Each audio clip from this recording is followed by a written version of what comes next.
So today I just wanted to take a quick look at Willy Wonka and the Fudge Packing Factory. Wrong movie. Okay, so seriously, today I just wanted to take a quick look at Willy Wonka and the Chocolate Factory. This is the 1971 film. I know we all grew up watching this as kids. Um, Honestly, I did not see this film for the first time until I want to say in fourth grade. I'd never even seen or heard of it. I didn't even understand why the other kids were so excited about this film.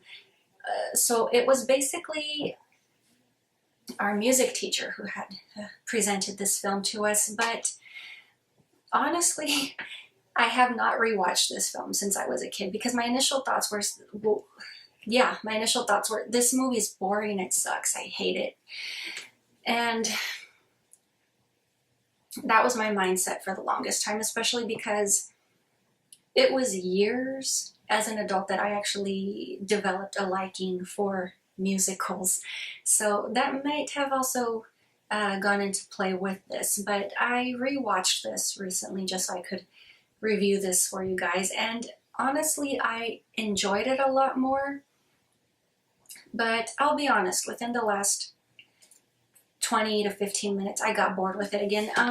I mean, I did enjoy it a lot more. I'm not going to say that I really like this movie because right now I'm just kind of like, I can take it or leave it, whatever.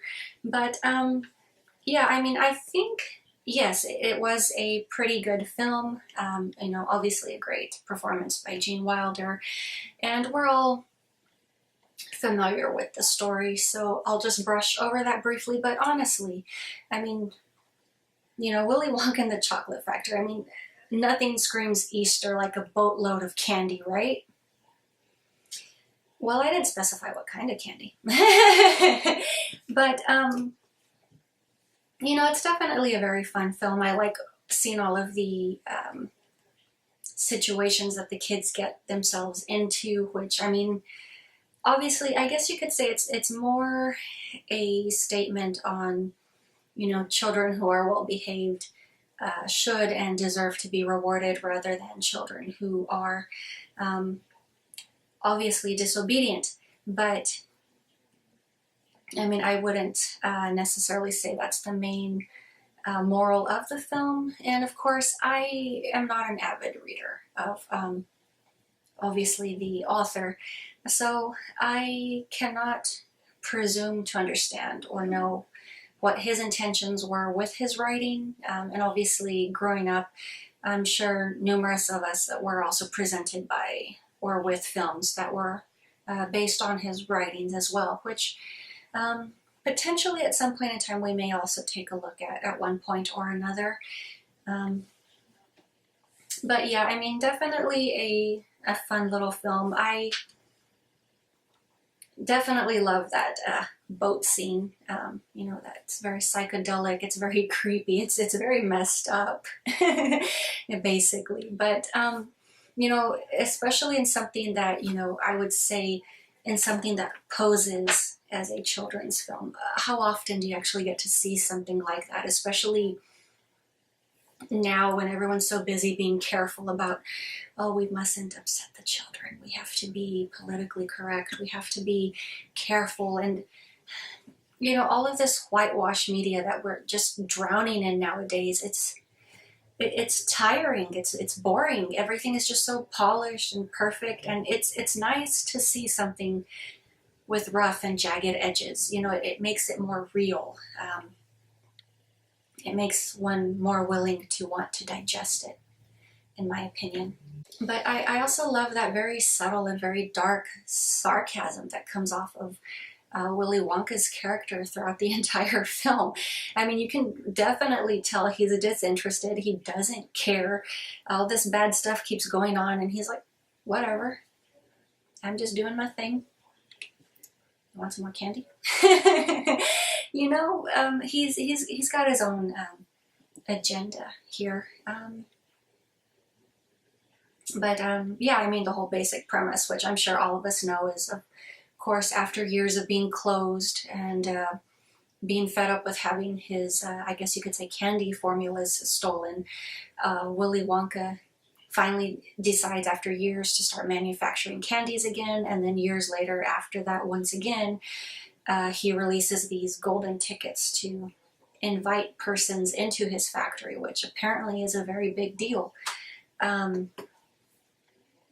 Apparently he was the Harry Potter of candy before Harry Potter had all these chocolate frogs and all this other crazy madness going on.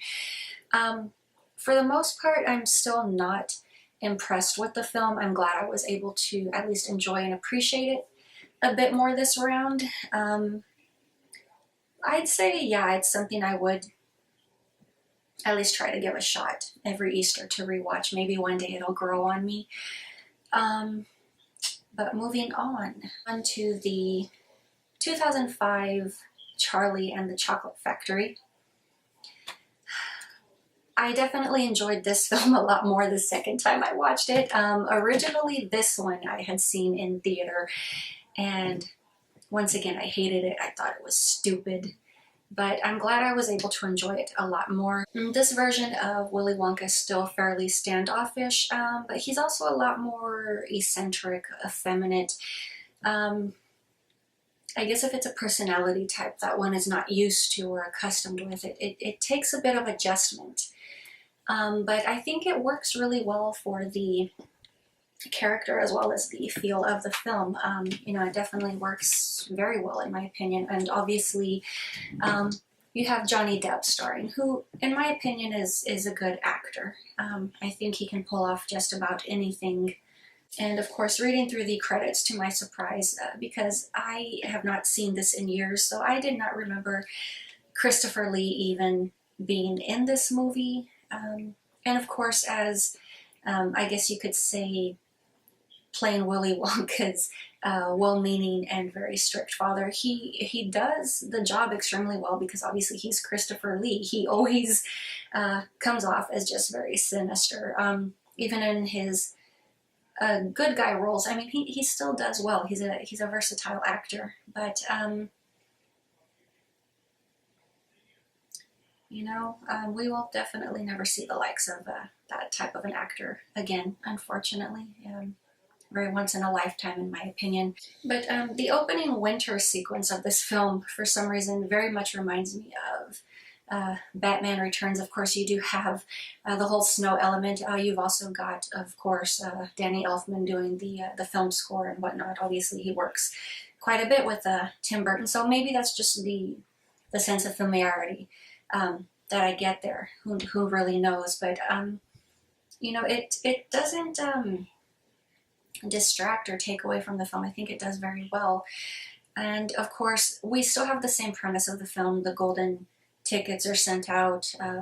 In this version, the children, the story is a lot tighter. You know, they cut out a lot of the fat that was in the original. So we definitely get down to it. The kids find the tickets a lot sooner. We really don't waste too much time on the backstory of how they find them.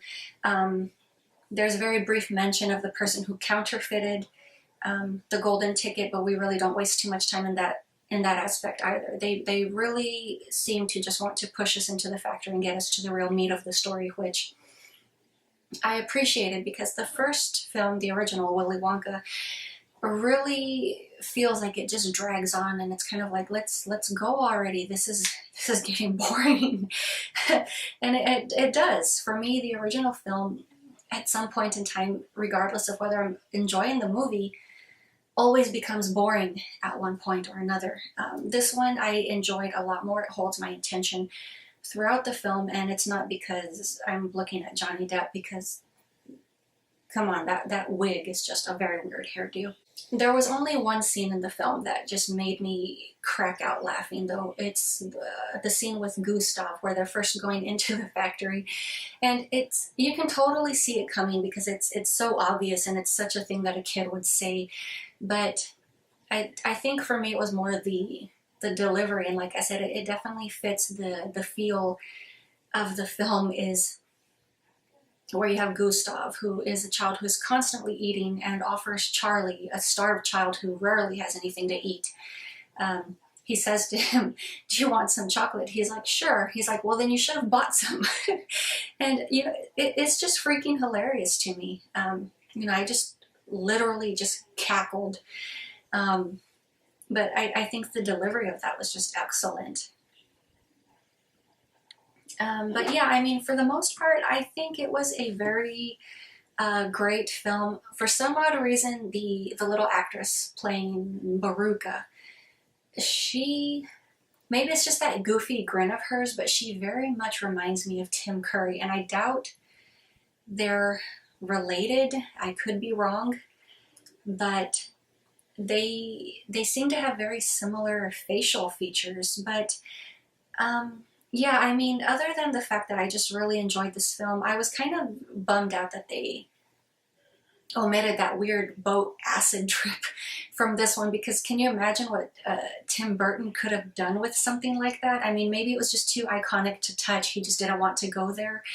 And I can totally get that. I mean, you definitely don't want to step over someone else's work, especially when it's something that just really stands out and has been not only just parodied and homaged so many times, but something that just really, you know, distinctively stands out. You know, it's hard to just get in there and just touch that without it being just ripped to shreds, you know? So I can definitely get that. But yeah, that is pretty much all I have for you guys today, and I will talk to you later.